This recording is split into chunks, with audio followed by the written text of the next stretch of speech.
Саламатсызбы? Региондо Абалким автордук программасы.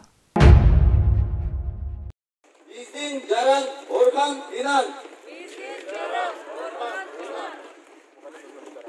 Мугалим Мөмөлүү Дарак. Мугалим Мөмөлүү Дарак.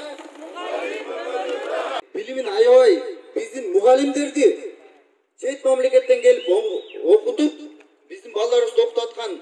Мына ошентип Кыргызстаныбызда дагы да болсо кандайдыр бир шылтоо себеп таап, элдин башын айлантууга, учурдагы өлкө жетекчилерин болушунча каралап, айыптап, эл алдындагы кадырын, ишеничин кетирүүгө, жек көрсөтүп, ал эмес эл душманы катары карапайым элибиздин аң сезимине сиңдирүүгө болушунча аракет көрүлүп жатат. Бул иштердин башында албетте баягы эле эл арасындагы сөз менен айтканда батыштын бакмалары, океандын ар жагындагылардын Кыргызстандагы куйруктары деген атка конгондор турушат. Алардын ызы чуу салууга колдонуп жаткан темалары бүгүн ошол Кыргызстанда Себат түрк лицейлеринин президенти катары таанылган Орхан Инанды болууда. Бул кишинин Түркия мамлекетинде кандай оор кылмыштарды жасагандыкта айыпталып жатканын, өмүр таржымалын карап көрсөңүз, баары түшүнүктүү болот деңизчи. Эсиңизде болсо, 2016 жылы Түркияда аскердик төңкөрүш жасоого аракет кылган жаңжал орун алган. Ал окуялар толугу менен түрк бийлигин кулатып гана эмес, бийлик башындагы Режеп Тайип Эрдоганды жанагы Муаммар Каддафи сыяктуу кылып жок кылуу операциясы орун алганы тууралуу бир топ маалыматтар айтылган.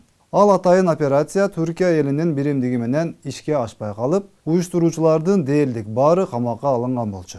Бирок албетте бул саясий оюндун артында баягы эле Иракты, Ливияны, Сирияны, Египет сыяктуу бир топ өлкөлөрдү талкалагандар турганын бүттүүнө түшүнүп болгон. Ар бир өлкө үчүн конкреттүү бир өздөрүнө караштуу жасалма лидерди пайдаланып көнгөн бул держава Түркия эли үчүн айтылуу аалым катары таанылган Феткуллах Гүленди колдонуп келишери тууралууда маалыматтар бир топ. Феткуллах Гүлендин тобу, анын уюму ФЕТО деп аталып, кадимки ошол башка экстремисттик террористтик уюмдар сыяктуу эле Түркияда террордук уюм деп таанылган. Ал эми Орхан Инанды болсо, дал ошол уюмдун активдүү жетектөөчү мүчөлөрүнүн бири экенин Түркия бийлиги фактылары менен тастыктап келет. Бирок Инанды Кыргызстанга келип, Себат лицейлерин ачып, өзү Кыргызстандын паспортун алып, өзүн кыргыз жарандарынын катарына кошуп алган.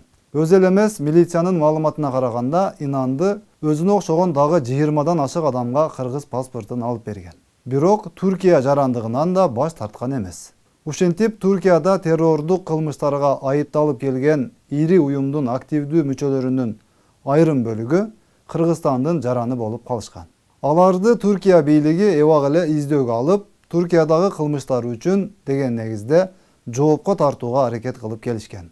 Мындайча айтканда, Түркияда террорист, кылмышкер катары издөөдөгү адам Кыргызстанда агартуучу, мугалим, кыргыз жаштарын туура жолго салуучу, билим берүүчү катары таанылып жүргөн. Аны кезинде кыргыз бийликтери ар кандай жогорку даражадагы сыйлыктар менен сыйлап, негизинен кыргыз элитасынын уул кыздары Инанды башында турган Себат лицейлеринде билим алышат.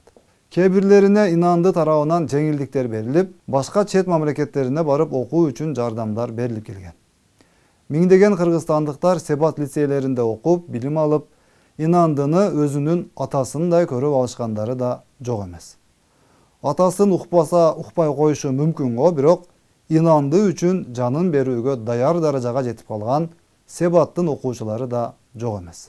Бирок Түркия бийлиги Инанды жана ага окшогон башка жүздөгөн Түркия жарандарын быйыл дүйнөнүн ар кайсыл бөлүгүнөн кармап, Түркияга алып барып, өздөрүнүн жарандарын өздөрүнүн мыйзамдары менен сот жоопкерчилигине тартууга киришти.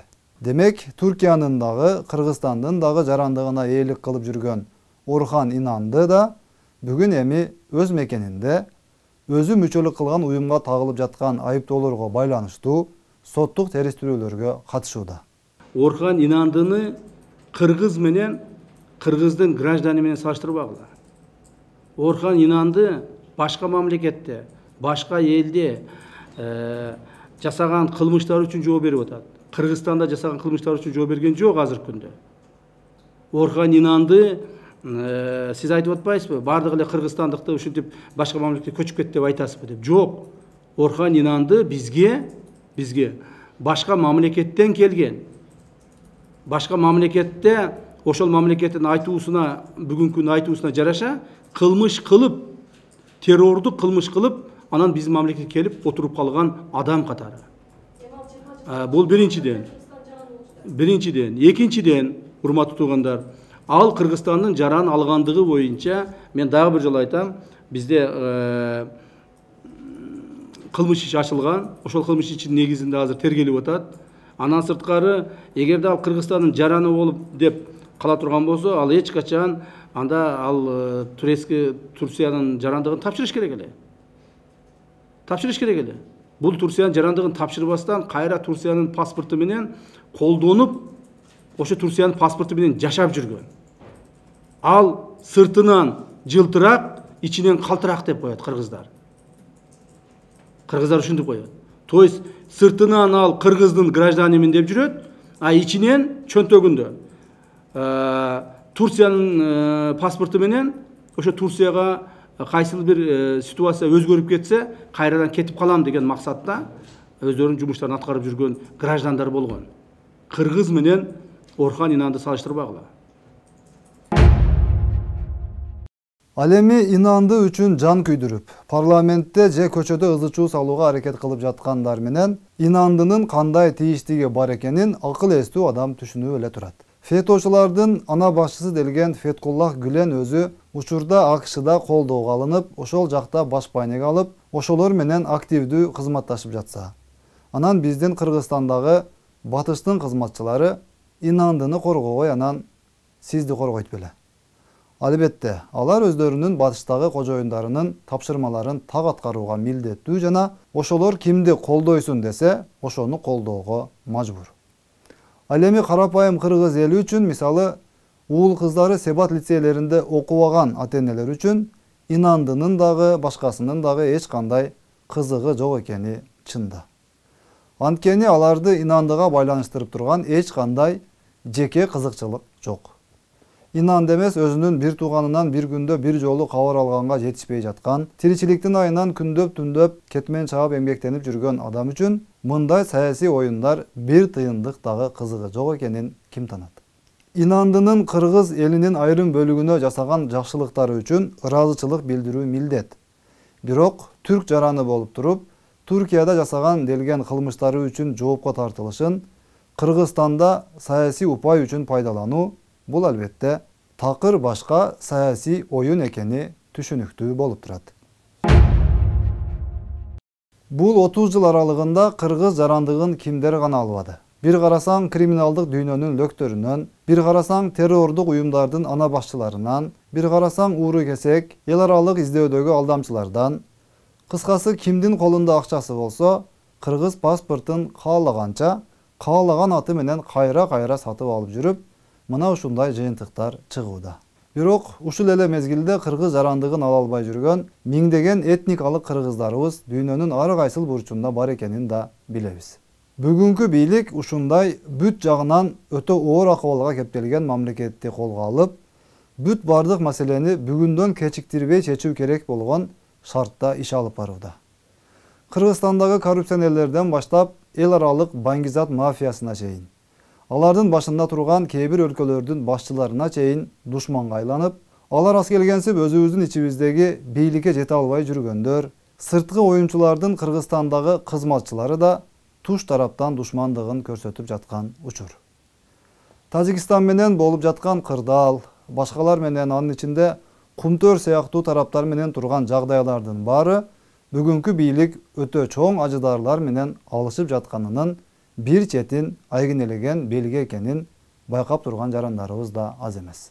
Кыскасын айтканда, кыргыз элинин ырыскысын башкаларга алдырбаймын деп талашкан, Кыргызстанда тартип болсун, ар ким өзү каалагандай калчап, карапайым кыргыз элинин бири эки болбой жүрө бербесин деп чыккан Жапаров менен Ташиев бүгүн Кыргызстандагы да Кыргызстан аркылуу миллиарддаган доллар акчаларды жасап жүргөн башка мамлекеттердеги мен деген арам тамактардын да тамагына тыгылган кылкан болуп турат.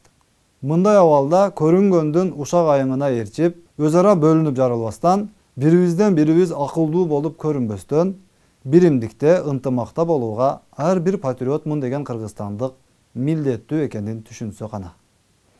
Душман таш атса, ага кошулуп таш атпастан, өз өлкөңдү коргоп, кимдин ким экенин бир ойлонуп, так билип алсак гана.